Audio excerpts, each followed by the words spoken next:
사람들은 성령으로 살아가는 사람들입니다. 오늘 요절 말씀과 같이 그 정욕과 탐심을 십자가에 못 박고, 십자가에 못 박았다고 하는 것은 해결을 했다, 십자가로 극복했다는 뜻입니다. 탐심과 정욕은 죄의 근본입니다. 그 죄의 근본을 십자가로 해결하고 그리고 성령과 함께 거룩한 성령의 이끌림을 받고 살아가는 사람들이 그리스도인들이라고 하는 것입니다.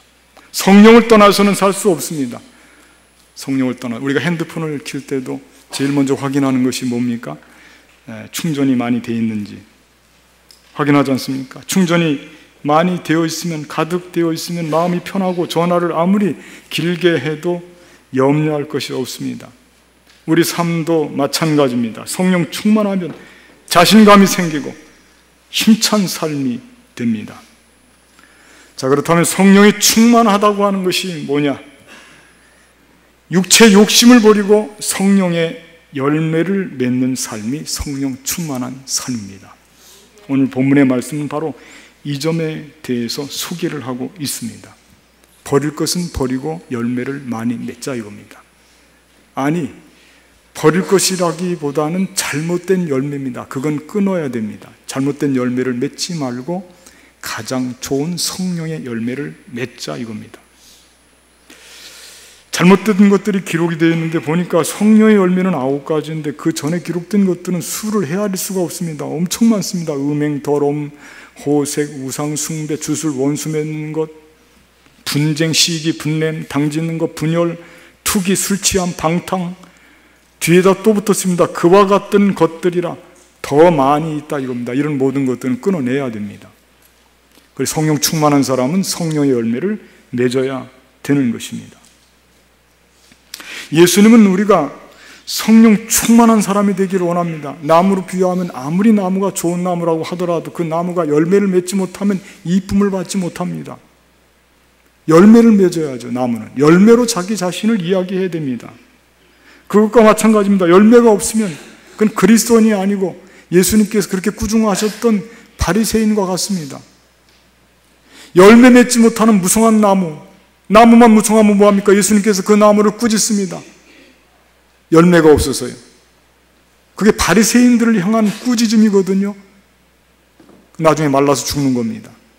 그만큼 우리 그리스도인들은 열매를 맺는 일에 힘을 내야 되고, 성령 충만한 삶이라고 하는 것은 열매 없이는 불가능합니다. 열매를 맺어야 성령 충만한 삶이 되는 것입니다.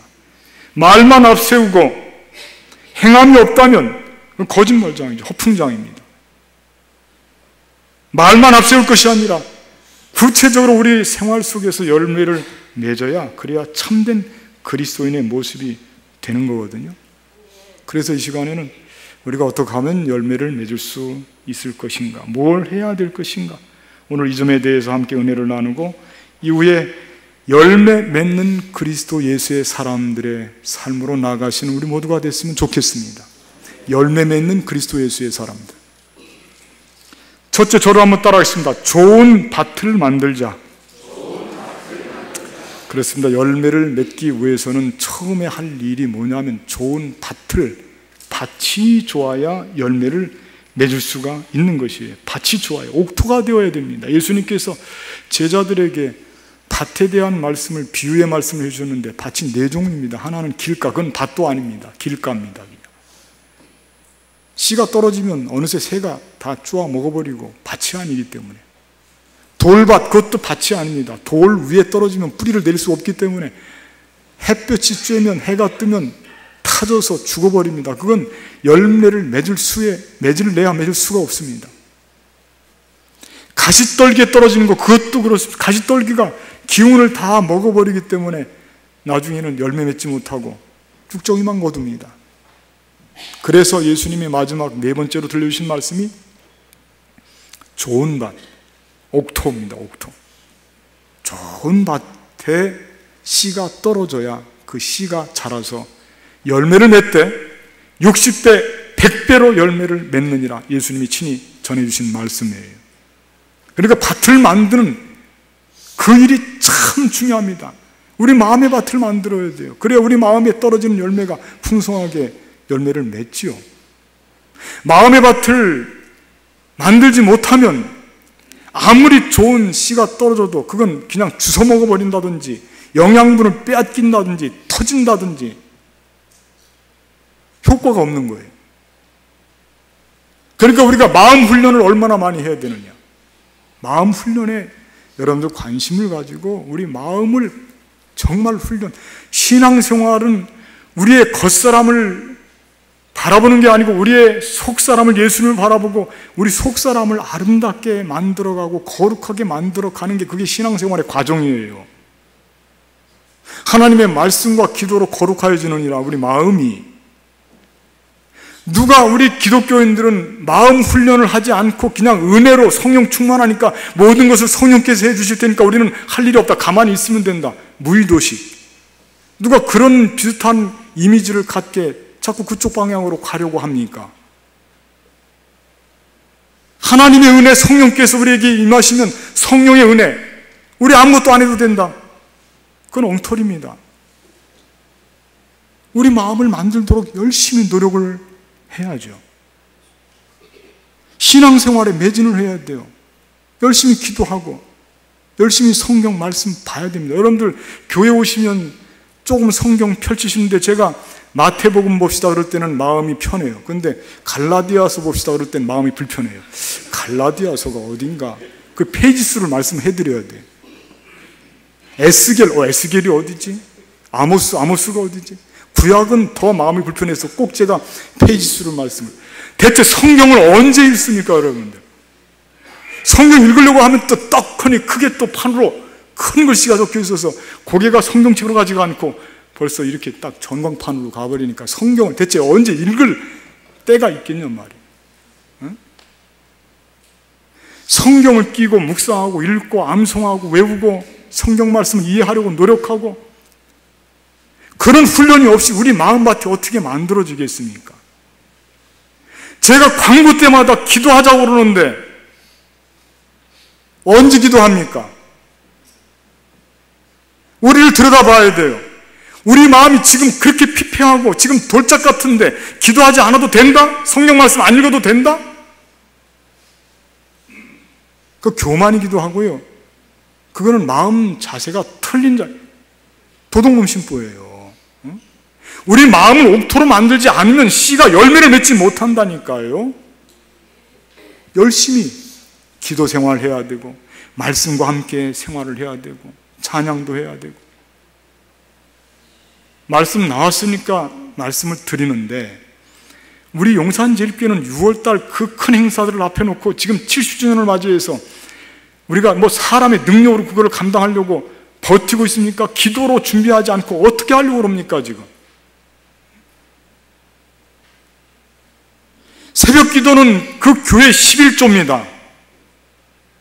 우리 교회는 30명 이상이 나오는 새벽 기도를 30명 이상이 나와야 그게 정상이에요. 새벽 기도 지금 30명 어림도 없어요. 금요 성령 집회 때 다 어디 산으로 바다로 가는지 금요일날 저녁이라 주말이라 그런지 다 뿔뿔이 흩어져서 우리 청년들이 나와서 찬양을 얼마나 열심히 땀을 뻘뻘 흘리면서 자리가 텅텅 비었어요.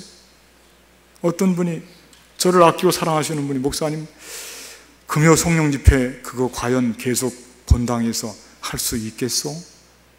왜 그러냐면 이게 말이에요. 사람이 많이 모이면 힘이 나고 뜨거워지기도 하고 그게 있잖아요. 여러분들 아시죠? 예배 드릴 때도 함께 많이 모여서 충만하게 예배를 드리는 거하고 그게 많이 영향이 있어요. 기도가 너무 부족하다 생각이 되지 않습니까? 나를 돌아보십시오. 내 마음을 어떻게 가꿀 겁니까? 뭐로 가꾸냔 말이에요. 기도하지 않고 기도와 말씀을 열심을 다해서. 그래서 우리가 성령의 아름다운 열매를 맺기 위해서는 내 마음 밭을 먼저 만들어 놔야 될 줄로 믿습니다. 마음 밭을 먼저 만들어 놔야 돼요. 기도하고 말씀 읽고 찬양은 또 찬양의 특별한 그 특징이 있어요. 찬양은 정말 보약과도 같습니다. 보약.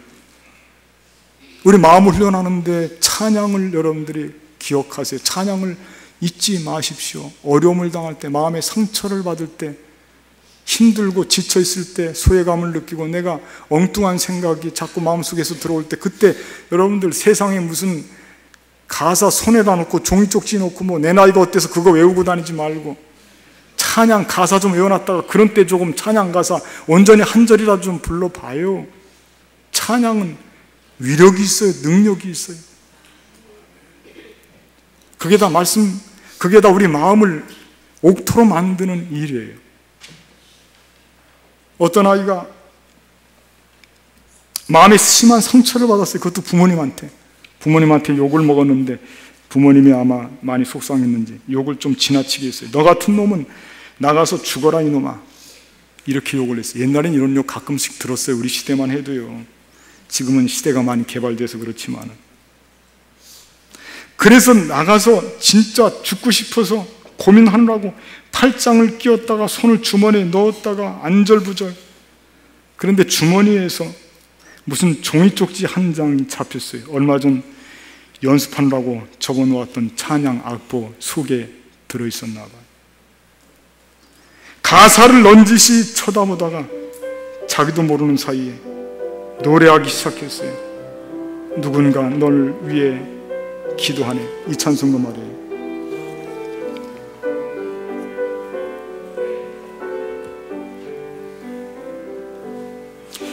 당신이 지쳐서 기도할 수 없고 눈물이 빗물처럼 흘러내릴 때 주님은 아시네. 당신의 약함을 사랑으로 돌봐주시네.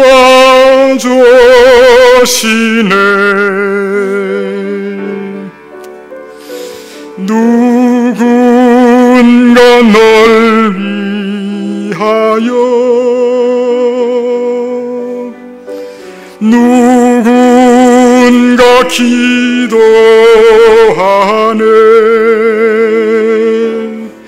내가 홀로 외로워서 마음이 무너질 때 누군가 널 위해 기도하네.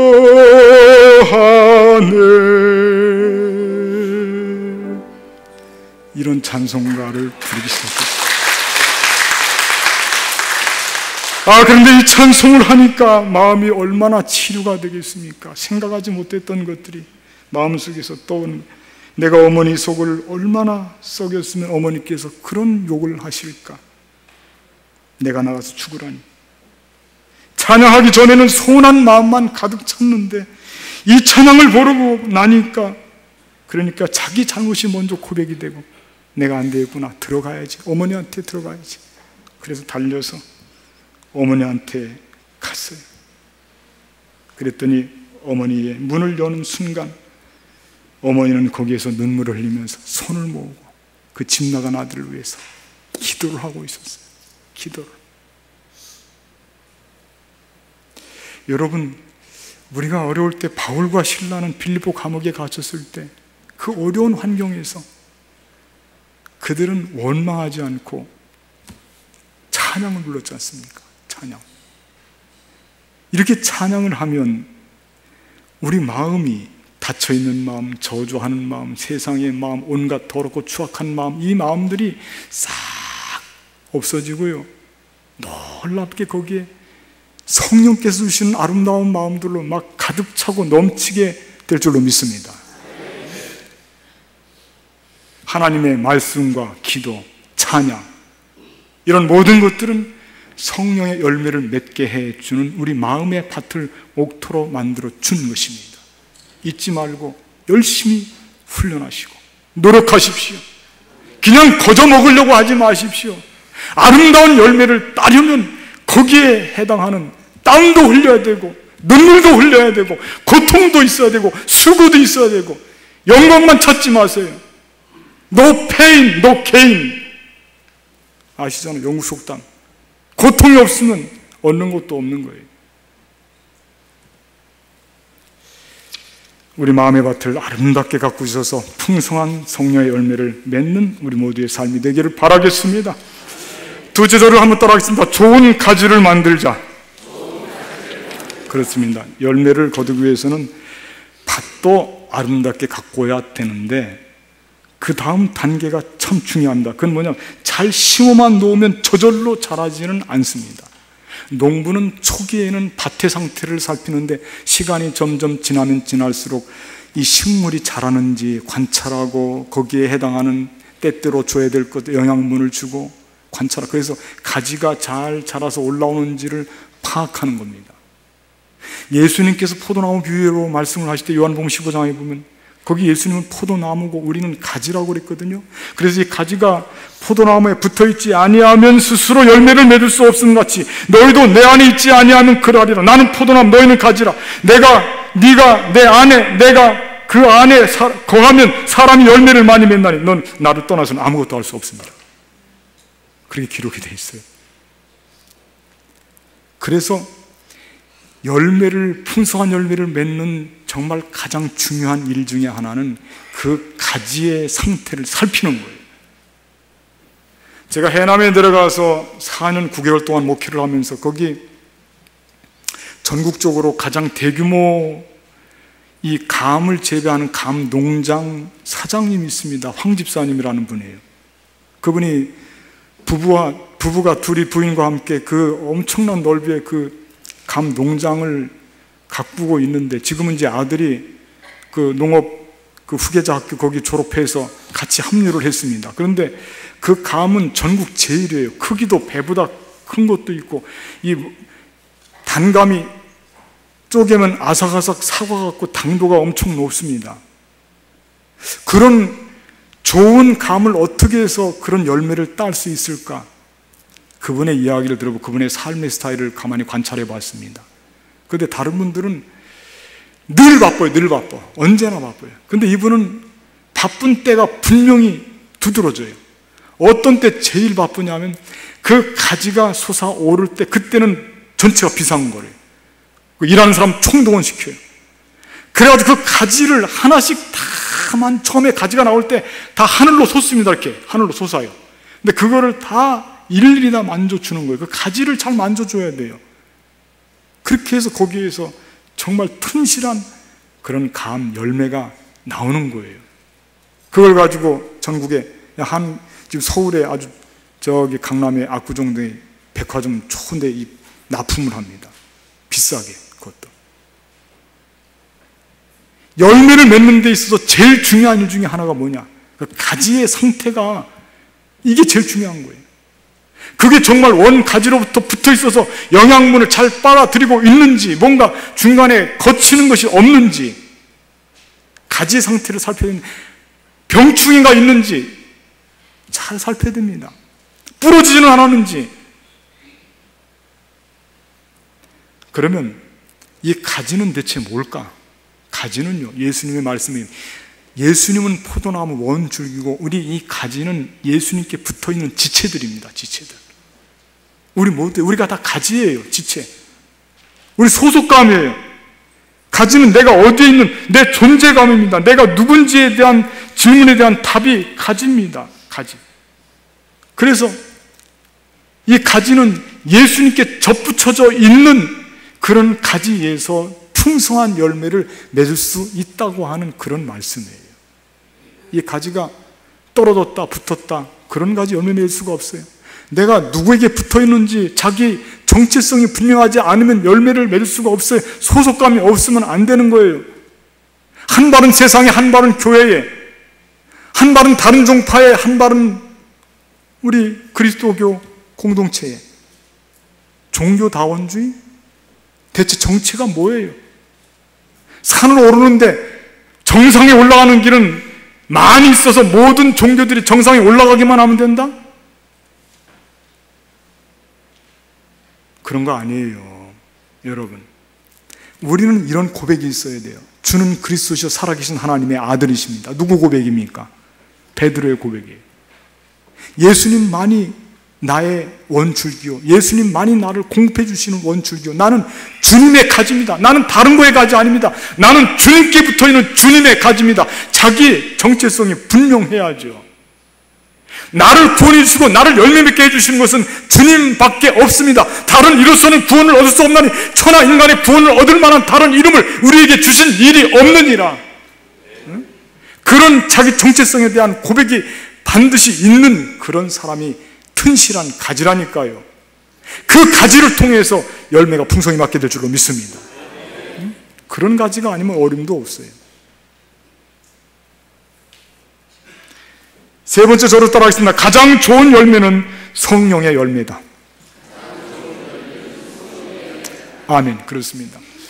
오늘 본문의 말씀에 보면은 가장 좋은 열매를 소개하고 있죠. 사랑과 희락과 화평과 오래 참음과 자비와 왕성과 충성과 온유와 절제, 9가지 성령 열매입니다. 나중에 시간이 되면 제가 이 각각에 대해서 하나씩 주제를 가지고 설교할 때가 있을 겁니다. 지금은 시간 관계상 전체적으로 말씀을 드리는데 이건 가장 아름답고 귀한 열매들이에요. 우리의 마음 훈련을 하고요, 가지가 보존되어 있으면 주님께서 우리에게 주시는 귀한 열매들, 이 열매들을 풍성하게 맺어야 우리의 삶이 하나님 앞에 영광이 되는 것입니다. 그리스도인들은 이런 열매를, 처음에 말씀드렸듯이 이런 열매를 맺는 게 중요하지 입으로 이야기하는 것이 중요한 게 아닙니다. 말 잘한다, 설교 잘한다. 여러분, 세상의 사람들, 우리 그리스도인들을 평가할 때 뭐라고 평가하냐면, 교회 다니는 사람들 말 잘해. 그거 좋아요, 좋은 거예요, 나쁜 거예요? 대체 그거 좀 야릇하단 말이지. 교회 다니는 사람들은 어쩌면 그렇게 말을 잘해? 그거 어떻게 받아들여야 되는 겁니까? 그건 뒤끝이 약간 조금 구린 거예요. 말은 잘하는데 뒤가 조금, 말은 잘하는데 실천은 별로야, 그런 뜻도 좀 거기 담겨져 있단 말이에요. 우리 목사님 어떻게 설교를 저렇게 잘하지? 저는 그런 이야기 들을 때 제가 조금 뜨끔합니다. 설교는 잘해. 그런데 뒤가 여러분, 우리 교회 다니는 사람들은 열매로 우리를 보여줘야지 말을 잘한다, 설교, 그런 거 아무 소용이 없어요. 목사도 진실한 목사가 진짜 목사입니다. 여러분들, 사랑이 넘치고 진실하고 친절하고 겸손한 목사가 제일이지 무슨 설교 잘하는 목사가 제일입니까? 여러분, 제가 그런 이야기를 하려고, 제가 설교를 못하면 그런 이야기를 할 수가 없으니까 무지 설교에 노력을 합니다. 그런데 설교 잘한다는 소리 듣고 싶어서 그러는 게 아니고 그게 다가 아니라는 거예요. 우리가 진실한 사람이 되어야 된다는 겁니다. 열매를 맺어야죠. 열매가 있어야 하나님께 영광이 되고 기뻐하시죠. 하나님이 열매도 없이 말만 앞세우고 말만 번지르르 하고 세상의 사람들이 우리를 조소합니다. 열매 없이 다른 사람들 열매 맺는 거 가서 간섭하고 핀잔하고 나쁜 일로 가서 비판하고, 그 누가 하는 일이냐면 열매는 하나도 맺지 못하고 한번 자기가 해보라고 그래. 자기 손에 쥐어지면 하나도 못해. 그러면서 뒤에서 이러쿵저러쿵 말은 많은 사람들, 그런 사람들 여러분들이 그렇게 이야기하면 꼭 그렇게 하세요. 그럼 네가 해봐. 그렇게 하면 해요. 네가 해봐라. 우리 그리스도인들은 말로 설명하는 사람들이 아니에요. 우리 그리스도인들은, 저는 제일 좋은 표현이 하나 있어요. 저를 한번 따라할까요? 말이 필요 없는 사람이 되자. 좋죠? 얼마나 좋아. 말이 필요 없는 사람이 되자. 옆 분들하고 한번 인사하세요. 말이 필요 없는 사람이 됩시다. 한번 해봐요. 말이 필요. 너는 말이 필요 없어. 너는 말이 필요 없어. 그게 멋있는 거지. 말만 앞세우고. 성령 강림절에 성령 받았다고 말만 앞세우지 마십시오. 조용히 하세요. 입 다물이고요. 그리고 행동으로 보여주셔요. 열매로 보여주십시오. 열매로. 성령 충만한 사람인 것을 열매로 보여주시기 바랍니다. 그게 우리가 할 일이에요. 그런 모습을 통해서 하나님께서 영광을 받으시는 것입니다. 오늘 본문의 말씀을 통해서 하나님께서 기뻐하시는 성령의 아름다운 열매를 풍성히 맺고 삶 속에서 열매를 통해서 예수님도 나타내고 우리가 그리스도인인 것을 열매 맺는 그리스도 예수의 사람들인 것을 만방에 선포할 수 있는 우리 모두의 삶이 되기를 주님의 이름으로 간절히 부탁을 드리겠습니다.